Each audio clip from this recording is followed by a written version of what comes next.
ನಮಸ್ಕಾರ ಸ್ನೇಹಿತರೆ, ಇಬ್ಬನಿ ನ್ಯೂಸ್ಗೆ ಸ್ವಾಗತ. ಓದಿನ ಅಭಿರುಚಿ ಬೆಳೆಸಿ.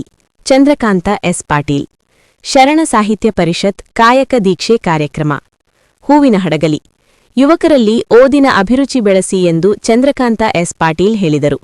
ಪಟ್ಟಣದ ಶ್ರೀ ಗವಿಸಿದ್ದೇಶ್ವರ ಶಾಖಾ ಮಠದಲ್ಲಿ ಭಾನುವಾರ ಶರಣ ಸಾಹಿತ್ಯ ಪರಿಷತ್ತು, ಕದಳಿ ಮಹಿಳಾ ವೇದಿಕೆ, ಶರಣ ಸಾಹಿತ್ಯ ಪರಿಷತ್ತು ಯುವ ಘಟಕ ಸಹಯೋಗದಲ್ಲಿ ಆಯೋಜಿಸಿದ್ದ ಕಾಯಕ ದೀಕ್ಷೆ ಕಾರ್ಯಕ್ರಮಕ್ಕೆ ಚಾಲನೆ ನೀಡಿ ಮಾತನಾಡಿದರು.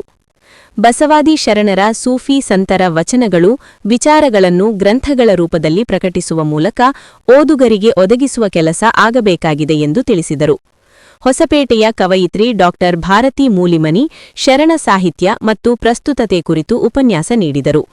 ಜಿಲ್ಲಾ ಶ.ಸ.ಪ ಅಧ್ಯಕ್ಷ ಡಾ ಕೆ ರವೀಂದ್ರನಾಥ್ ಅಧ್ಯಕ್ಷತೆ ವಹಿಸಿ ಜಿಲ್ಲೆ ಮತ್ತು ತಾಲೂಕು ಶ.ಸ.ಪ ಚಟುವಟಿಕೆಗಳು ಕುರಿತು ಮಾಹಿತಿ ನೀಡಿದರು.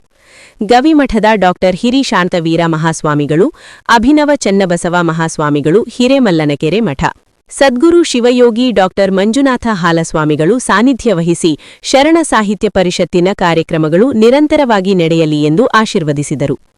ಶ.ಸ.ಪ ಜಿಲ್ಲಾ ಕಾರ್ಯದರ್ಶಿ ರವಿಕುಮಾರ್ ಎನ್ಎಂ, ಸಾಹಿತಿ ತೋ.ಮ. ಶ. ಶಂಕರಯ್ಯ, ಕ.ಸ.ಪ ಮಾಜಿ ಅಧ್ಯಕ್ಷ ಎಚ್.ಜಿ. ಪಾಟೀಲ್, ಚಿತ್ರಕಲಾ ಶಿಕ್ಷಕರ ಸಂಘದ ರಾಜ್ಯ ಉಪಾಧ್ಯಕ್ಷ ದ್ವಾರಕೀಶ್ ರೆಡ್ಡಿ ಎಸ್ ಮಾತನಾಡಿದರು.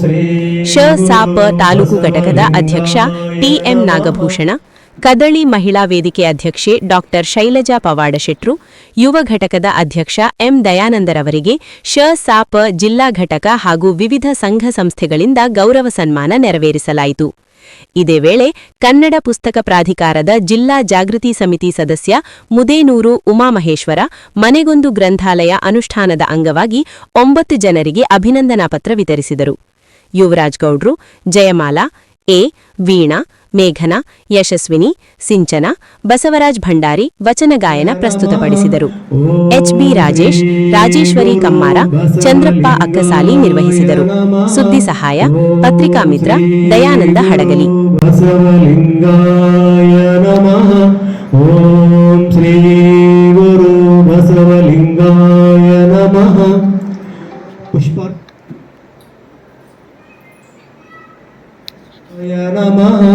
ಓಂ ಶ್ರೀ ಗುರು ಬಸವಲಿಂಗಾಯ ನಮಃ. ಓಂ ಶ್ರೀ